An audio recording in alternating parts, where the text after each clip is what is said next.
क्या आप और आपके पार्टनर रोज जोर जोर से स्नोर करते हैं, खर्राटे लेते हैं? काफी लोग ये सोचते हैं कि ये एक गहरे नींद की निशानी है, लेकिन क्या आप जानते हैं कि रोज स्नोर करना कब एक खतरे में बदल सकता है? इस वीडियो में हम बात करेंगे उन साइंस के बारे में जो बताते हैं कि स्नोरिंग सिर्फ एक आवाज ही नहीं बल्कि एक डेंजर साइन भी हो सकता है, और ये कहीं ना कहीं आपके ब्लड प्रेशर, ब्लड शुगर और हार्ट को भी अफेक्ट कर सकता है।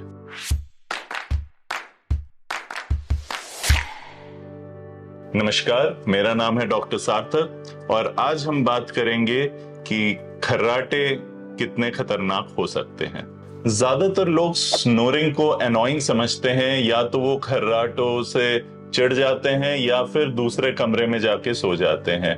लेकिन अगर खर्राटे रोज आ रहे हैं, काफी लाउड आ रहे हैं और बीच में सांस भी रुक रही है, तो ये ओएसए यानी कि ऑब्स्ट्रक्टिव स्लीप एपनिया की निशानी भी हो सकती है। स्नोरिंग सिर्फ आपकी नींद ही नहीं बल्कि आपके हार्ट हेल्थ, ब्लड शुगर और ब्रेन फंक्शन को भी अफेक्ट कर सकता है। सोचिए, अगर आप स्नोर कर रहे हैं या आपके पार्टनर स्नोर कर रहे हैं और ये उनके हार्ट को अफेक्ट कर रहा है और आपको पता भी नहीं, तो it can really be serious sometimes. There are many individuals जो कि हेल्दी हैं बट अपेरेंटली वो स्नोर करते हैं और उन्हें खुद इस बारे में पता नहीं होता है। तो आइए समझते हैं स्नोरिंग क्या होती है।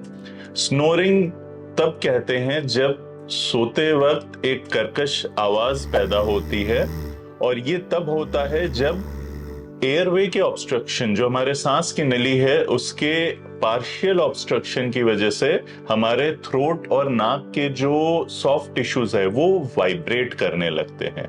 इसी वाइब्रेशन की वजह से एक साउंड प्रोड्यूस होता है जिसे हम स्नोरिंग या खर्राटे कहते हैं। तो चलिए समझते हैं कॉमन कॉजेज ऑफ स्नोरिंग, ये किस कारणों से होता है।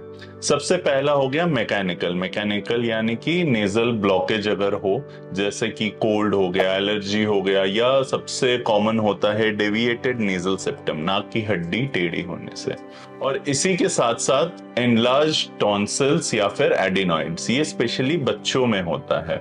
इसके अलावा दूसरा फिजियोलॉजिकल कारण हो सकता है जैसे कि ओबेसिटी, स्पेशली अगर नेक के अराउंड फैट ज्यादा हो, वो वीक कर देते हैं आपके थ्रोट मसल्स को, या फिर नेचुरली ही वीक थ्रोट मसल्स हो तो वो ज्यादा वाइब्रेट करते हैं और स्नोरिंग प्रोड्यूस करते हैं।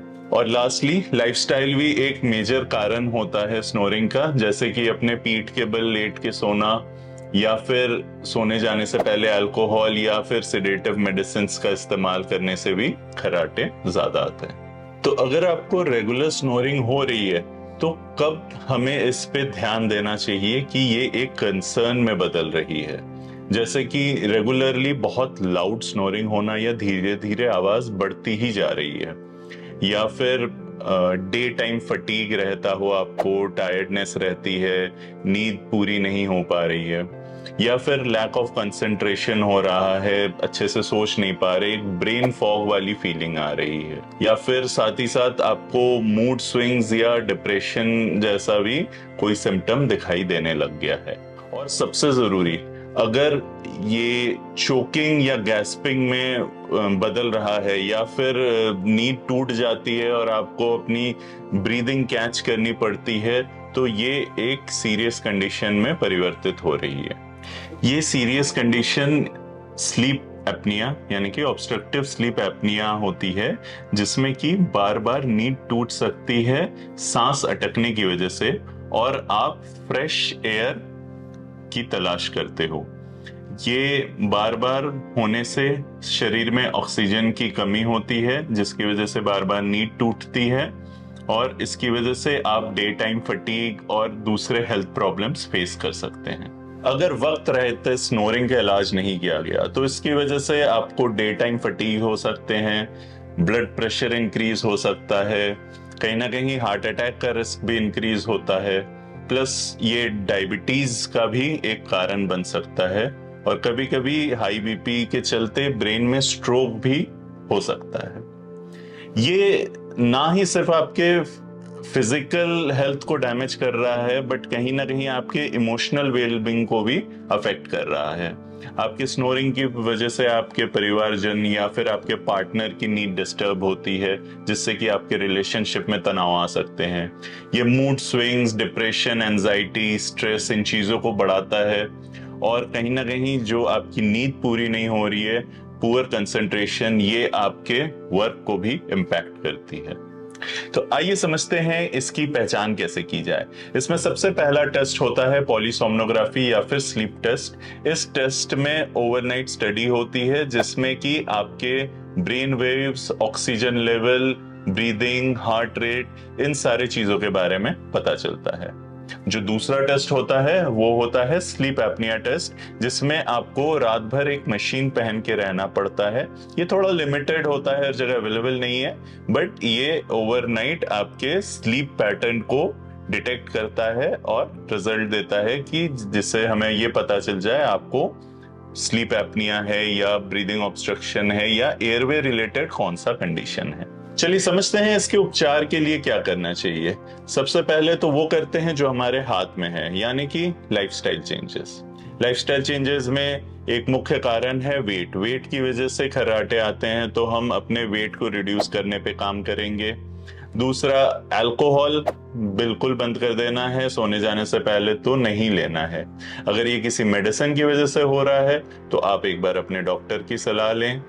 साथ ही साथ नेजल कंजेशन की वजह से जो खर्राटे आते हैं, उसमें सबसे इंपॉर्टेंट है आप अपने नेजल कंजेशन को ट्रीट कीजिए। स्टीम वगैरह ले सकते हैं और अपने डॉक्टर से मिलके अपने डेविएटेड नेजल सेप्टम का ट्रीटमेंट करा सकते हैं। और साथ ही साथ अपने स्लीपिंग पोस्चर को इम्प्रूव कीजिए। अगर आप अपने बैक पे लेटते हैं तो वैसे नहीं लेटना है, साइड में करवट लेके लेटना शुरू कीजिए। इन लाइफस्टाइल चेंजेस से आपको अपने खर्राटों में इंप्रूवमेंट दिखेंगी। अगर इसके बाद भी खर्राटे नहीं इंप्रूव कर रहे हैं तो अपने डॉक्टर से मिले।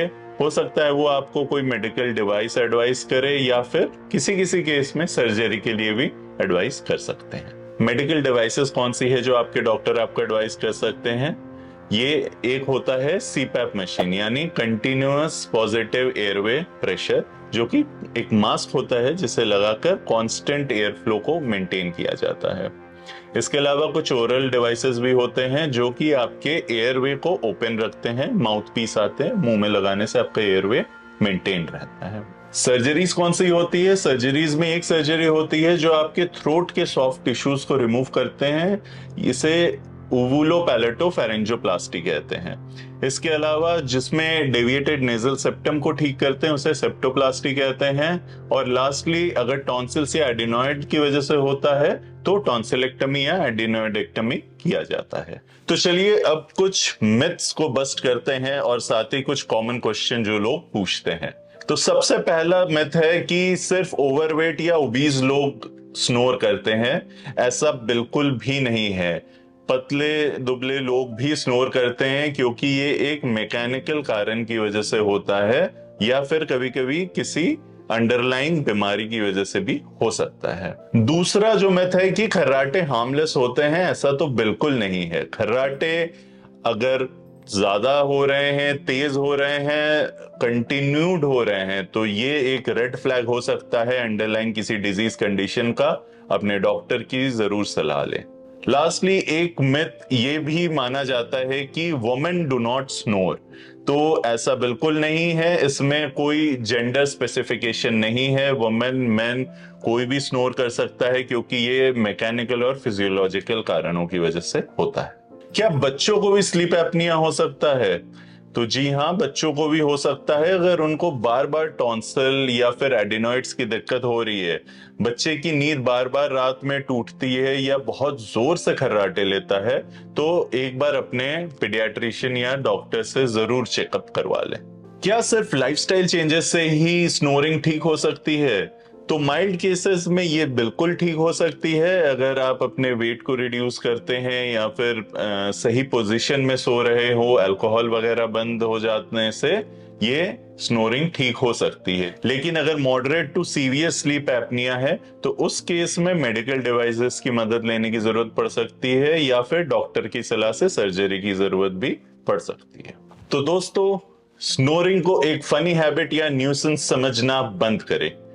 ये एक अर्ली वार्निंग अलार्म जैसा काम करता है आपके बॉडी को किसी भी बड़े बीमारी से या दिक्कत से बचाने के लिए। अगर आप या आपके पार्टनर रेगुलरली स्नोर कर रहे हैं या स्नोरिंग से परेशान है तो आज ही किसी डॉक्टर या स्लीप स्पेशलिस्ट की सलाह लें।